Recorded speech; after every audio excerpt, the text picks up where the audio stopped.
सोलापूर शहरातील दोन्ही उड्डाणपुलांसाठी केंद्र व राज्य शासनाच्या जागेच्या संपादनाची प्रक्रिया सर्व संबंधित विभागाने तातडीने करून घ्यावी असे निर्देश जिल्हाधिकारी एस कार्तिकेयन यांनी दिले। जिल्हाधिकारी कार्यालयाच्या सभागृहात आयोजित उड्डाणपूल भूसंपादन प्रक्रिया आढावा बैठकीत जिल्हाधिकारी कार्तिकेयन बोलत होते। यावेळी सोलापूर मनपा आयुक्त सचिन ओंबासे, शहर पोलीस आयुक्त एम राजकुमार, पोलीस उपायुक्त वृष्टी जैन, निवासी उपजिल्हाधिकारी अभिजित पाटील, भूसंपादन अधिकारी प्रदीप बास्तेवाड, राष्ट्रीय महामार्गाचे अभियंता स्वप्नील पवार, महेश यमुल, सिटी सर्वे अधिकारी गजानन पोळ यांच्यासह सर्व संबंधित अधिकारी उपस्थित होते। जिल्हाधिकारी कार्तिकेयन म्हणाले की सर्व शासकीय व खासगी जागांच्या मिळकतीचे ना हरकत प्रमाणपत्र सादर करावेत।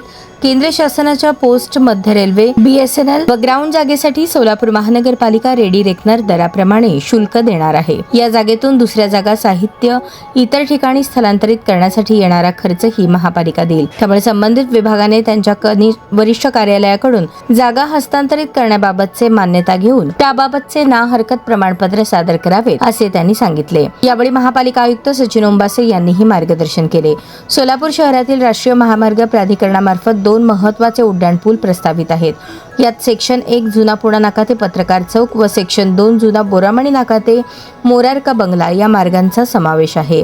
महाराष्ट्र शासनाने नगरोत्थान योजनेतून 299 कोटींची मंजुरी दिली असून शासन हिस्सा 70% व महापालिका हिस्सा 30% असा निश्चित करण्यात आला आहे।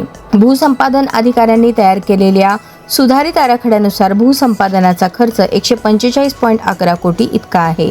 शासनाकडून आतापर्यंत 84.438 कोटी प्राप्त झाले असून 17.139 कोटी उर्वरित आहेत, तर महापालिकेच्या हिस्स्यातील 25.55 कोटी जमा झाले आहेत।